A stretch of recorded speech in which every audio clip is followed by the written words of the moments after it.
Bible పరిశుద్ధ గ్రంథం కాబట్టే ఆ పరిశుద్ధ గ్రంథానికి సంబంధించిన దేవుణ్ణి ఆరాధించేవారు వారు కూడా మనుష్యులే. ఆ మనుష్యులు చేసిన తప్పులు అందరికీ తెలియాల్సిందే. దేవుడు న్యాయ నిర్ణేతగా లోతు, తన పిల్లలు దావీదు, అలాగే తామారు, ఇలా అందరూ వారి జీవితాల్లో చేసినటువంటి తప్పులను ఎత్తి చూపిస్తుంది. మొత్తానికి బైబిల్ ఏం చెప్తుంది అనంటే, దేవుని రాజ్య వారసులుగా కాకుండా సొంత రాజ్య నిర్మాణాలు, సొంత ఆలోచనల్లో బ్రతికితే మనిషి ప్రతి ఒక్కడు పాపమే చేస్తున్నాడు అన్నది చెబుతుంది బైబిల్. దానికి మినహాయింపు కేవలము యేసుక్రీస్తు మాత్రమే. మళ్ళీ కొత్తగా ఒకరు వచ్చి చెప్పక్కర్లేదు మనకు, మీ దావీదు ఇలా చేశాడు, ఆడు ఇలా చేశాడు. మాకు తెలిసేది, వి నో దట్. అది మా దేవుడే రాయించాడు కాబట్టే పరిశుద్ధమైన దేవుడు, రాయించాడు కాబట్టే పరిశుద్ధమైన పుస్తకం. కప్పి పెట్టుంటే ఆయన పరిశుద్ధమైన దేవుడు ఎలా అవుతాడు? కప్పి పెట్టుంటే అది పరిశుద్ధమైన పుస్తకం ఎలా అవుతుంది?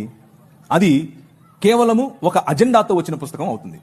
బైబిల్కు మిగిలిన పుస్తకాలకు ఉన్న తేడా ఏమిటి అని అంటే, బైబిల్ మనుష్యులు చేసిన తప్పులను ఎత్తి చూపిస్తుంది, కానీ దేవుడు ఆ చేసిన తప్పులను సమర్థించకుండా వారిని సరైన మార్గంలో పెట్టడం కోసం తన కుమారుడైనటువంటి యేసుక్రీస్తును పంపాడు. కానీ